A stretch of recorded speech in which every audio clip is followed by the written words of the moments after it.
Hi കൂട്ടുകാരെ, പുതിയൊരു വീഡിയോയിലേക്ക് എല്ലാവർക്കും സ്വാഗതം. അങ്ങനെ ഇനി ഇന്ദ്രജ കാരണം ഇനി നന്ദിനി പ്രതികരിക്കുന്ന ഒരു പെൺകുട്ടിയായി മാറുകയാണ് കേട്ടോ. കാരണം നന്ദിനിയുടെ ഉള്ളിൽ സൂര്യയോടുള്ള പ്രണയം പൂവിട്ടിരിക്കുന്നു എന്നതിനെക്കുറിച്ചൊക്കെ റിവ്യൂ ഞാൻ മുമ്പ് പറഞ്ഞിരുന്നല്ലോ.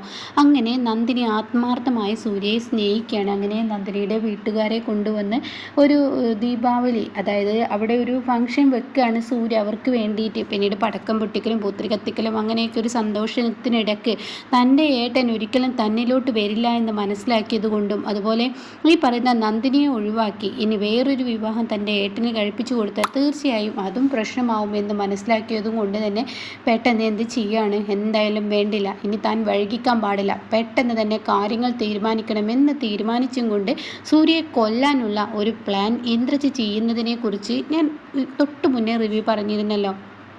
അങ്ങനെ ഇന്ദ്രജ സൂര്യയെ കൊല്ലാൻ വേണ്ടി പ്ലാൻ ഇട്ടിരിക്കുകയാണ്. അങ്ങനെ സൂര്യക്ക് അത് ഏൽക്കുന്നുണ്ട്. സൂര്യ ക്രിട്ടിക്കൽ ആവുകയാണ്. അങ്ങനെ സൂര്യ ആശുപത്രി കിടക്കുന്ന സമയത്ത് ഇവിടെ യതീന്ദ്രനും പറഞ്ഞു വിടുകയും ഒരു ഓഫീസ് കാര്യത്തിന് വേണ്ടി. പിന്നീടാണെങ്കിലോ നന്ദിനി തൻ്റെ വീട്ടിലോട്ട് വരികയാണ്. അങ്ങനെ സൂര്യനെ കാണാതെ സൂര്യയെ ഈ സമയം താനൊരു ഭാര്യയായി നിന്ന് തന്നെ എല്ലാ കടമകളും ചെയ്യണമെന്ന് തീരുമാനിക്കുകയാണ്. പക്ഷെ ആ സമയം ഇന്ദ്രജ പത്മയോട് പറയാണ് ഇനി ഇവളെ ഈ വീട്ടിൽ നിന്ന് പറഞ്ഞു വിടാനേട്ടോ. അങ്ങനെ പത്മക്ക് കണക്കിന് നന്ദിനി കൊടുക്കുകയാണ്. നീ ഈ വീട്ടിൽ നിന്ന് ഇപ്പം ഇറങ്ങണം, എൻ്റെ മകനെ ഞാൻ നോക്കിക്കോളാം, അതുകൊണ്ട് നീ ഇറങ്ങണം എന്ന് പറയണം കേട്ടോ. പക്ഷെ നന്ദിനിയാണെങ്കിലോ ഞാൻ പോവില്ല എന്ന് പറയണേ. എന്നാൽ നീ എൻ്റെ വീടിൻ്റെ ഉള്ളിലോട്ട് ചവിട്ടില്ല, ഈ വീട്ടുമുറ്റത്ത് ഇരുന്ന് കഴിക്കേണ്ടി വരും, അതിലും എനിക്കൊരു കുഴപ്പമില്ല, ഞാൻ എങ്ങോട്ടും പോവില്ല. എൻ്റെ ഭർത്താവ് സൂര്യയാണെങ്കിൽ തീർച്ചയായും ഞാൻ അവരെ കണ്ടിരിക്കും. അവരെൻ്റെ ഈ കഴുത്തിൽ താലി കെട്ടിയിട്ടുണ്ടെങ്കിൽ അവരെ ഞാൻ നോക്കിയിരിക്കും. അവരെ എനിക്ക് കാണണമെന്ന് ആഗ്രഹമുണ്ടെങ്കിൽ ഞാൻ അവരെ കണ്ടിരിക്കും എന്നൊക്കെ പറയാൻ കേട്ടോ നന്ദിനി. അങ്ങനെ സൂര്യയാണെങ്കിലോ അബോധാവസ്ഥയിലായിരിക്കും. സൂര്യക്ക് ചെറിയൊരു ബോധമൊക്കെ ഉണ്ടാവുള്ളൂ. സൂര്യയുടെ കാലിലടി മൊത്തം പൊള്ളിയിരിക്കുകയാണ്. സൂര്യക്കാണെങ്കിലോ നന്ദിനിയെ കാണുന്നുള്ള ആഗ്രഹമുണ്ട്. അങ്ങനെ ഒരു ഒച്ച എടുക്കാൻ പോലും സൂര്യക്ക് കഴിയുന്നില്ല. അപ്പോൾ നന്ദിനി നന്ദിനി എന്ന് പറഞ്ഞ് ഇങ്ങനെ താഴോട്ട് കേൾക്കുന്ന വിധത്തിൽ സൂര്യ വിളിച്ചും കൊണ്ടിരിക്കും കേട്ടോ. അപ്പോൾ നന്ദിനിയാണെങ്കിലോ പെട്ടെന്ന് സൂര്യ സാർ എന്നെ വിളിക്കുന്നു എന്ന് പറഞ്ഞ് അകത്തോട്ട് കയറുമ്പോഴേക്കും പത്മ പറയാം എങ്ങോട്ടാടി പോകുന്നത്, എവിടോട്ടാടി നീ കടന്നു പോകുന്നത് എന്നിങ്ങനെ ചോദിക്കുകയാണ്. ആ സമയം സൂര്യ സാർ എന്നെ വിളിക്കുന്നു, മാഡം ഒന്ന് മാറി നിൽക്കുക, ഈ സമയം സൂര്യ സാറിനോട് ഇങ്ങനെയുള്ള ക്രൂരതകൾ കാണിക്കേണ്ട. അത് കേട്ട ഉടനെ എന്നാടി നീ സൂര്യയുടെ ജീവിതത്തിൽ എല്ലാമായത്. ഇപ്പോൾ എൻ്റെ മകൻ എൻ്റെ വയറ്റിൽ കുരുത്തെങ്കിൽ തീർച്ചയായും ഈ അവസ്ഥയിൽ അവനെ നോക്കാനും എനിക്കറിയാം. ഇത്രയും വളർത്തി വലുതാക്കിയ ആ മകനെ എനിക്ക് എങ്ങനെ നോക്കണം എങ്ങനെ നോക്കേണ്ടതെന്നൊന്നും നീ എന്നെ പഠിപ്പിച്ച് തരണ്ട. അതുകൊണ്ട് തന്നെ ഞാനൊരു കാര്യം പറഞ്ഞേക്കാം, നീ എന്ത് പറഞ്ഞാലും എൻ്റെ മകനെ നീ കാണത്തില്ല എന്ന് പറഞ്ഞിട്ട് പുറത്തോട്ട് തള്ളിവിടേട്ടോ.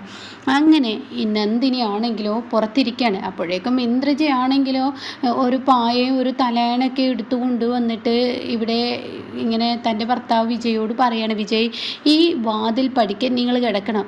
എന്താ ഈ പറയുന്നത്, കിടക്കയിൽ കിടക്കുന്ന ഞാൻ ഒരു പായിൽ കിടക്കേ, ദേ നിങ്ങൾ എന്നെ ഒരു മാതിരി ദേഷ്യം പിടിപ്പിക്കുന്ന സംസാരം സംസാരിക്കരുത്. സൂര്യയുടെ കട്ടിലിൽ നിങ്ങൾക്ക് കിടക്കാൻ പറ്റത്തില്ലല്ലോ.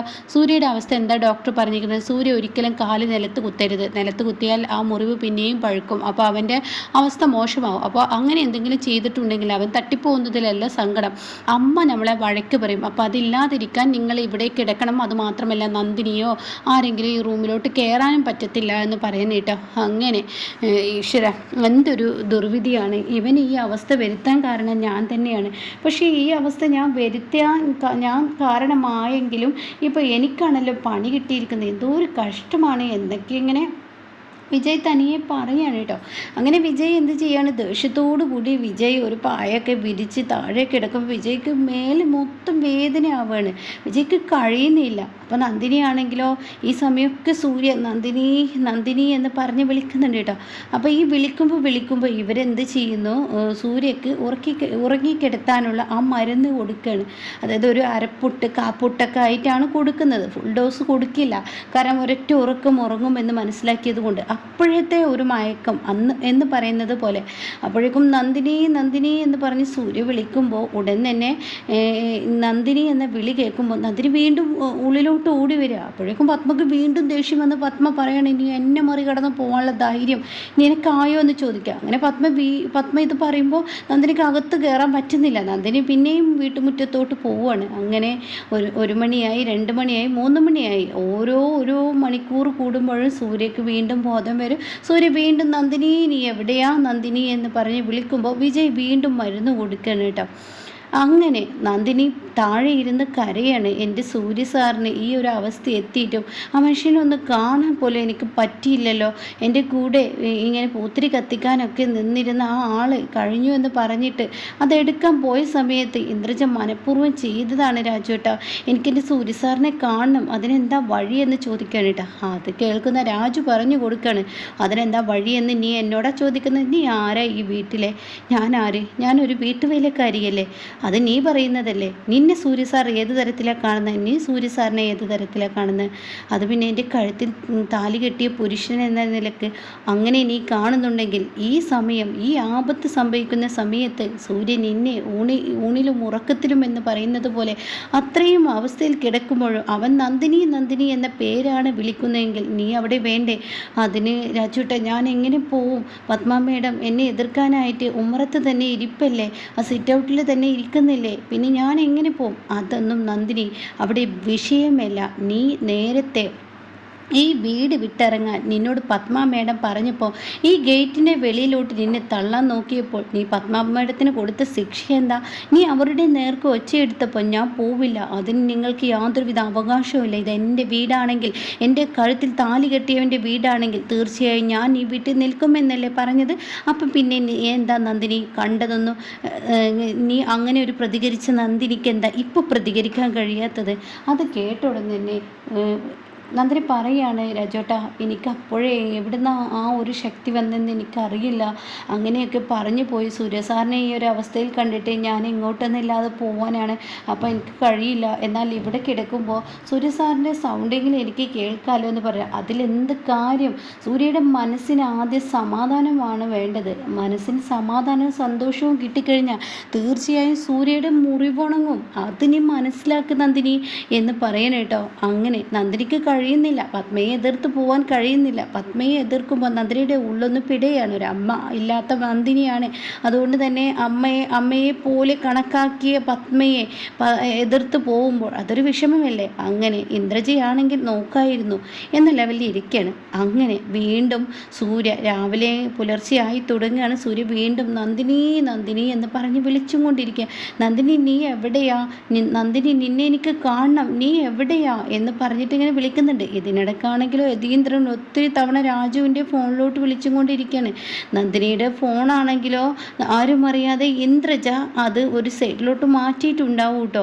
ഈ സമയം രാജുവിൻ്റെ ഫോണാണെങ്കിലോ നിൻ്റെ ഫോണിങ്ങ് കാട്ടിയടാ എന്ന് പറഞ്ഞിട്ട് രാജുവിൻ്റെ ഫോണും ഇന്ദ്രജ മേടിച്ച് വെക്കുകയാണ്. കാരണം യതീന്ദ്രനെ വിളിക്കുന്ന അറിയാവുന്നതും ഇവിടുത്തെ അവസ്ഥ നന്ദിനിയെ പുറത്താക്കിയിരിക്കുകയെന്ന് പറയൂ എന്നതുകൊണ്ട് കേട്ടോ. അങ്ങനെ ഈ സമയം പത്മക്ക് യതീന്ദ്രൻ വിളിക്കുകയാണ്. എവിടെ നന്ദിനി രാജു? വിളിച്ചിട്ട് വിളി കേൾക്കുന്നില്ല. അതാ നിങ്ങളുടെ ഭാര്യ ഇപ്പം എന്നാ അവർ രണ്ടുപേരും ആയത്? ഞാനല്ലേ നിങ്ങളുടെ ഭാര്യ, അപ്പം നിങ്ങൾ എന്നോടല്ലേ വിവരങ്ങൾ തിരക്കേണ്ടത്? അത് പിന്നെ സൂര്യയുടെ അടുത്ത് നന്ദിനിയല്ലേ?